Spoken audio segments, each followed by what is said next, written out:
Coincidence है कि मुनीर की भाषा और कांग्रेस के नेताओं की भाषा, मतलब कंटेक्स्ट सेम है। मुनीर भी कह रहा है भारत हार गया, भारत पराजित हो गया, भारत ने सरेंडर कर दिया। कांग्रेस के ये नेता भी कह रहे हैं ये, और पहले भी कहा था कि भारतीय सेना की पिटाई हुई है गलवान में, ये कहा था, शब्द थे यही। तो ये भाषा एक कैसे, ये क्या कोइंसिडेंस है या आपको लगता है कि ये किसी वजह से बोला जाता है किशोर तिवारी साहब, और उसी वजह से आप लोगों ने गठबंधन तोड़ दिया शायद कांग्रेस पार्टी से? महाराष्ट्र में सिविक इलेक्शंस तोड़ दिया गठबंधन कांग्रेस से? देखो, स्थानीय चुनाव तो स्थानीय स्तर पे ही लड़े जाते, पर मैं जनरल मेजर जनरल बख्शी से के सेंटीमेंट की बहुत ही आदर करता हूं कि एक तो विजय दिन के दिन ये बातें नहीं होनी चाहिए। दूसरी बात मैं कर रहा हूं वैसे भी नहीं होनी चाहिए। नहीं, दूसरी एक बात कर रहा हूं कि जनरल बख्शी जी, यार ट्रम्प नहीं कह रहे, ट्रम्प के पास इंटरनेशनल इंफॉर्मेशन इतनी रहती। हाँ, सीज फायर की भी इंफॉर्मेशन उन्होंने लीक की थी, उन्होंने नहीं कहा, मुनीर ने नहीं कहा। और ये महाराष्ट्र का एक्स सीएम या पीओ में जो मिनिस्टर ऑफ स्टेट थे 10 साल तक, उन्होंने कह दिया। इस पे चर्चा तो होनी चाहिए, लेकिन मैं एक बात बता रहा हूं, हमारे सेना ने शौर्य बताया। चाहिए तिवारी जी, क्या चर्चा होनी चाहिए? नहीं, क्या चर्चा होनी चाहिए? आप सपोर्ट कर रहे हैं कांग्रेस को इस स्टेटमेंट पर? आपको भी लगता है सेना ने सरेंडर कर दिया, सेना पहले दिन हार गई? अमन मुझे बोलने दो। अमन, मैं ये बात कर रहा हूं कि स्टेटमेंट अपने आप में किरकिरी बढ़ाने वाला तो लगता है कांग्रेस की, लेकिन किरकिरी या सही या गलत, सीधा पॉइंट ब्लैक एंड व्हाइट करिए, सही या गलत? अरे मैं बोलता हूं सही या गलत? नहीं, ये देखो, जनरल जीडी बख्शी के साथ में उस वक्त भी डिबेट में बहुत था कि जिस वक्त पाकिस्तान के air defence system. Tiwari ji jalebi ना बनाइए, सीधा पॉइंट पर आइए, बयान सही या गलत? गलत। बस बात खत्म हो गई, बस बात खत्म हो गई। इसीलिए गठबंधन तोड़ा आप लोगों ने कांग्रेस पार्टी से। देखो, मैं क्या बोलता हूं, कांग्रेस में क्या हो गया? हाँ, क्या हो गया? 1.5-2 साल से राहुल गांधी इनको मिले नहीं है, और महाराष्ट्र के पॉलिटिक्स में इनको कोई मोचता नहीं है। तो इन्होंने इनकी प्रेजेंस बताने के लिए स्टेटमेंट दिया है, लेकिन ये सिविक इलेक्शन महाराष्ट्र के चुनावों के चक्कर में बयान दिया है, ये आप कह रहे हैं? जो महाराष्ट्र में भी चुनाव होने हैं उसी चक्कर में बयान दिया है? नहीं, आप सिरी के लोग बैठे हैं तो नेशनल पर्सपेक्टिव में भी चर्चा हो जाती है। अरे मुझे एक चीज एक्चुअली इग्नोर करना चाहिए।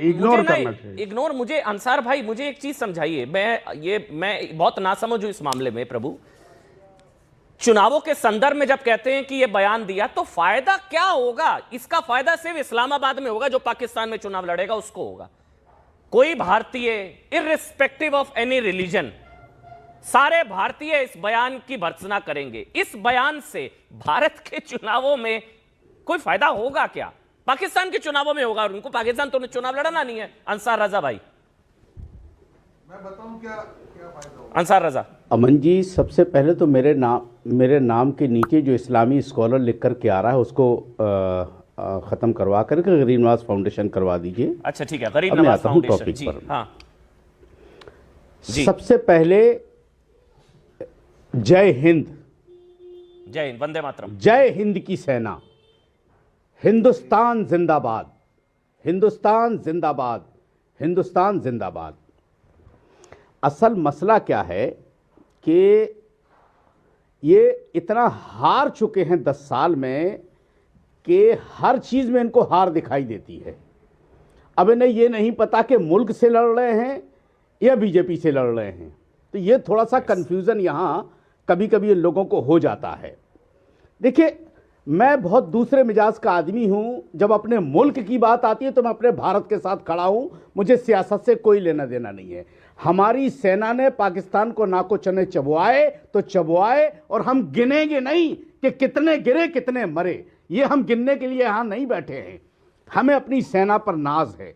और जब ये हमने पृथ्वीराज जी का बयान सुना तो मुझे ख्याल आया कि हमारा एक मजलूम कैदी जो पाकिस्तान की कैद में है, उसकी बीवी को और उनकी मां को, दोनों को जब मिलवाने के लिए भेजा गया था ना, तो पाकिस्तान उन हमारी 2 बहनों जो जादव जी की मां और बीवी थी, उनकी जूतियों से डरने वाला मुल्क, के जूते बाहर उतरवा दिए थे कि कहीं ये जूते ना मारने लगे हमारी सेना को। वो हमारी सेना से मुकाबला करेगा यार, उससे हार जाएंगे हमारी सेना।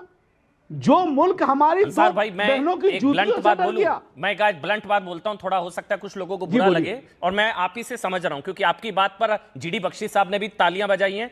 मैं भी आपको नमन करता हूं, जो बात आपने बोली बहुत अद्भुत, बहुत शानदार। मुझे एक चीज बताइए, इसको जरा पोल खोलिए। ये लोग कहते हैं कि प्रो पाकिस्तान स्टेटमेंट दी जाती है तुष्टीकरण के चक्कर में कि मुस्लिम वोट मिल जाएंगे। बुरा मत मानिए, ये थॉट प्रोसेस है, गलत हो सकता है, लेकिन Congress party, so called secular parties को ये सोच होती है कि अगर हम प्रो पाकिस्तान बोलेंगे तो हमको एक वर्ग का वोट मिल जाएगा। इनके मुंह पर तथ्यों का ऐसा तमाचा मारिए आज कि आज के बाद कोई पार्टी ये हिमाकत ना कर पाए और देश के राष्ट्रवादी मुसलमानों को पाकिस्तान से ना जोड़ पाए। देखिए, सबसे पहली बात तो मैं एक छोटी सी गुजारिश करूं आपसे कि जितनी भी सियासी पार्टियां हैं, मैं उनसे इतनी गुजारिश करना चाहता हूं कि खुदा के वास्ते हमारे अंदर पाकिस्तान ढूंढना बंद कर दीजिए। बहुत बढ़िया। हमें मत तलाश करिए हमारे अंदर पाकिस्तान, हमें कोई लेना देना नहीं पाकिस्तान से। हमारी सेना कुचले, मारे, तबाह करे, कोई लेना देना नहीं है। और जितना पाकिस्तान को तुम पीटोगे, जो पीटेगा हम उसके साथ खड़े नजर आएंगे। हम क्यों किसी पाकिस्तान को, मतलब अगर कोई आदमी पाकिस्तान के प्रो बोल देगा और हमारा मुसलमान जाकर के उसको वोट दे देगा, ये हिमाकत वाली बात करेगा कौन? बहुत बढ़िया। ये हिमाकत है, ये बेहुदापन है। ये डॉक्टर पटेल, एक मिनट, ये हमें आप बदनाम कर रहे हो इस मुल्क में। इसीलिए बहुत अद्भुत बात आपने की। ये हमें, हाँ बोलिए, ये हमारे मजहब को, हमारी कौम को आप बदनाम कर रहे हो। हमारी कौम को बदनाम कर रहे हो आप इस मामले में कि कोई पाकिस्तान को पीटे और हम उसके जो है दूसरे तरीके से बात करने लगे। हम, अरे पाकिस्तान पिटता है, हमारे घर में घी के चिराग जलते हैं, हम लोग अल्लाह से दुआ करते हैं मौला इस जालिम को तबाह बर्बाद कर दे, ये आतंकी मुल्क है ये। लेकिन यही अंसार रजा साहब, तो एक और चीज, मौला ये फिर एक कड़वी बात, माफी के साथ, आप उन लोगों में नहीं है, लेकिन इसी देश में हमने ये भी देखा है कि जब भारत पाकिस्तान का मैच होता है, पाकिस्तान जीतता है, तो भारत में भी कुछ जगहों पर पटाखे फोड़े जाते हैं। हो सकता है वो छोटा सा वोट बैंक कांग्रेस एड्रेस करना चाह रही हो सकता है, मैं आपकी बात नहीं कर रहा हूं, लेकिन ये भी एक हार्ड फैक्ट है कि पाकिस्तान की जीत पर भी पटाखे बजते हैं। लेकिन एक मिनट में डॉक्टर निकुल पटेल, जीडी बख्शी, एक मिनट, मुझे अगर जनरल बख्शी आप एक मिनट दीजिए, मैं डॉक्टर निकुल पटेल से एक सवाल लेना चाह रहा हूं। डॉक्टर निकुल पटेल, मैं भी वही चीज कह रहा हूं, पाकिस्तान, मतलब भारत की सेना पहले दिन हार गई, भारत की सेना की पिटाई हो गई बकौल राहुल गांधी। एक मूवी आई थी अभी धुरंधर, उसमें ल्यारी एक जगह का नाम था। अब किसी को ल्यारी से चुनाव लड़ना है ना, तो वो इस तरह का बयान देगा, या उसको पाकिस्तान में चुनाव लड़ना है ना, तो वो वहां पर वो इस तरह का बयान देगा। ल्यारी से तो चुनाव लड़ना नहीं यहां पर किसी नेता को, यहीं से चुनाव लड़ना है। और यहां तो एक फिर वोट चोरी, जमानत जब्त करने वाला बयान है डॉक्टर